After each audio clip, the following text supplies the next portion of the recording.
బాబా గారు చాలామంది మన వీడియోలు చూసిన వారి దగ్గర నుంచి వచ్చినటువంటి కామెంట్ ఏంటంటే, మీరు ఏవేవో కుండలిని సాధనలని, చక్ర సాధనలని ఎన్నో డౌట్స్ అడుగుతున్నారు. వాటి పరంగా జనాలకు బాగానే ఉంది సబ్జెక్ట్ తెలుసుకోవడానికి. కానీ ఇప్పుడు సామాన్యంగా సహజంగా జీవిస్తున్న జీవన విధానంలో చూసుకుంటే, ఓ సాఫ్ట్వేర్ ఉద్యోగం ఉంటే 10 నుంచి 12 గంటల ఉద్యోగంలో ఉండాలి. అంటే ఈ ట్రాఫిక్లో వెళ్ళటం అయితే రావటం అయితే, కుటుంబ అవసరాలు కొంత టైం ఉంటుంది, ఆ తర్వాత నిద్ర వీటి అవసరాలు ఉంటాయి.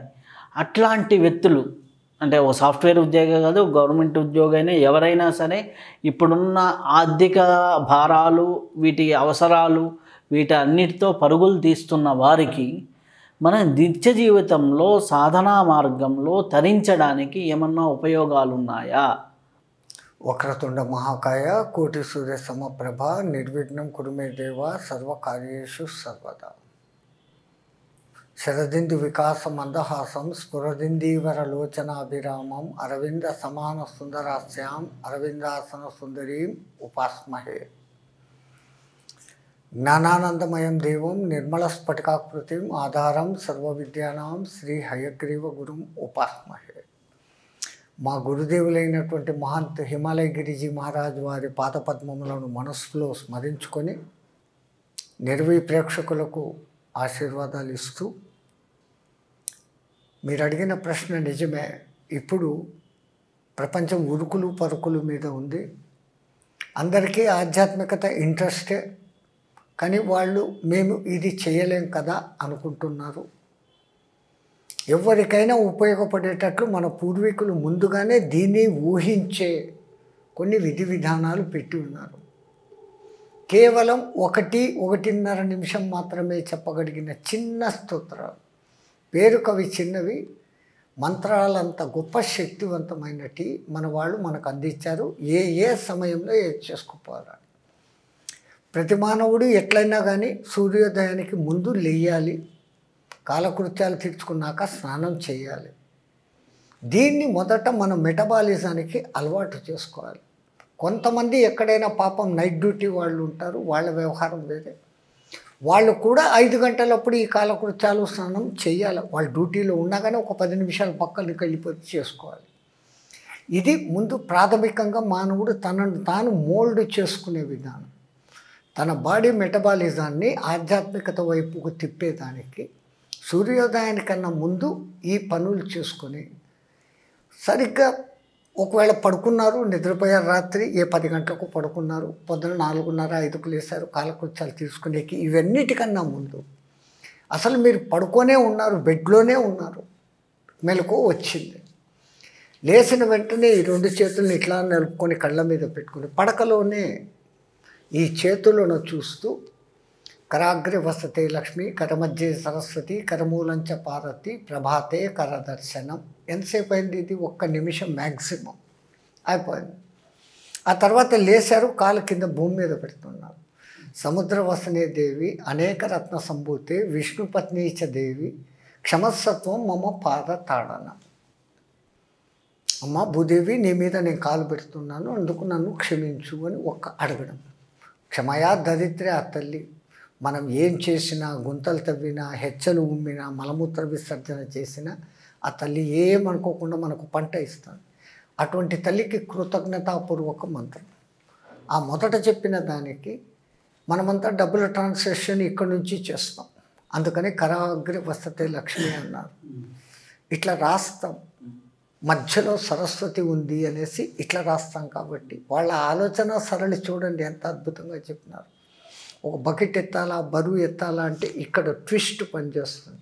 కరమూలంచ పార్వతి. ఇంత టెక్నికల్గా వాళ్ళు ఆ పాయింట్ పెట్టి సులభంగా డబ్బులు తలుచుకున్నారు. పొద్దున్నే లక్ష్మీ కటాక్షం అయింది, సరస్వతిని తలుచుకున్నారు, వాక్శక్తి పెరుగుతుంది.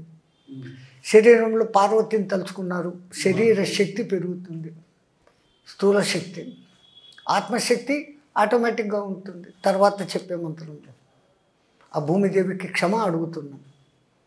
మనం మానవులంతా ఎంతసేపు నేనేముంది ఇంకోటి క్షమ అడిగేది అంటాం. అటువంటి వాడు ఆ తల్లి భూదేవికి క్షమ అడగని మొదలు పెడితే క్షమాగుణం వృద్ధి అవుతుంది. ఇంతటి అర్థాల్లో అంత సూక్ష్మమైన మంత్రాలు. 2 పడకలో ఉండగానే మెలకు రాగానే కళ్ళు నిలుపుకోమంటారు, చేతులు వేడి చేసి. ఈ వెచ్చదనం ఇక్కడ పడుకునే అంతవరకు రాత్రి నిద్రలో ఉన్నటువంటి అలసట మజ్జుతనము తొలగిపోయి కళ్ళు కాంతివంతమవుతాయి, శక్తివంతమవుతాయి, అలర్ట్నెస్ వస్తుంది, ఆ నిద్ర మబ్బు పోతుంది. ఇట్లా అనుకొని పెట్టుకోమంటారు. ఆ 2 అయిపోయినాయి. ఇంకేం చేస్తారు? బ్రష్ చేస్తారు, స్నానానికి వెళ్తారు. ఆ స్నానానికి వెళ్ళేటప్పుడు నీళ్లలో ఈ గోముఖి ముద్ర ఇట్లా పెట్టి, గంగేచ యమునాదే కృష్ణా గోదావరి నర్మదా సింధు అస్మిన్ జలస్మిన్ సన్నిధౌ కురు. ఇది ఎంతసేపు పట్టింది? 1/2 నిమిషం. ఈ 3 అయిపోయినాయి. ఒక నెయ్యి దీపమో నూనె దీపమో ఏదో ఒకటి అక్కడ వెలిగించారు, ఒక బొట్టు పెట్టుకున్నారు. ఇది అందరూ పాటించాల్సిన నియమం, సిగ్గుపడాల్సింది లేదు.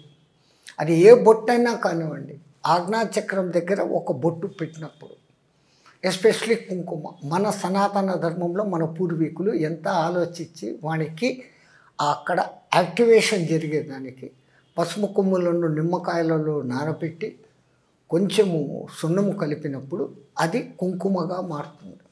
అది ఒరిజినల్ కుంకుమ. ఈ స్టిక్కర్లు బొమ్మలు బంకలు పెట్టుకోవాల్సిన పని లేదు. అవి పెట్టుకుంటే చర్మం అక్కడంతా మీకు మార్కింగ్ ఏర్పడిపోతుంది, ఎలర్జీ వస్తుంది. ఈ ఒరిజినల్ కుంకుమ ఏమీ రానియదు. ఎప్పుడైతే ఆజ్ఞాచక్రానికి ఆ కుంకుమ తగిలించినామో సూర్యకిరణాలు మీ మీద పడినప్పుడు అక్కడి నుంచి ఆ కుంకుమలో నుంచి యాక్టివేట్ అయ్యి మీ ఆజ్ఞాచక్రాన్ని యాక్టివేట్ చేస్తుంది. బుద్ధి కుశలత బ్రహ్మాండంగా పెరుగుతుంది.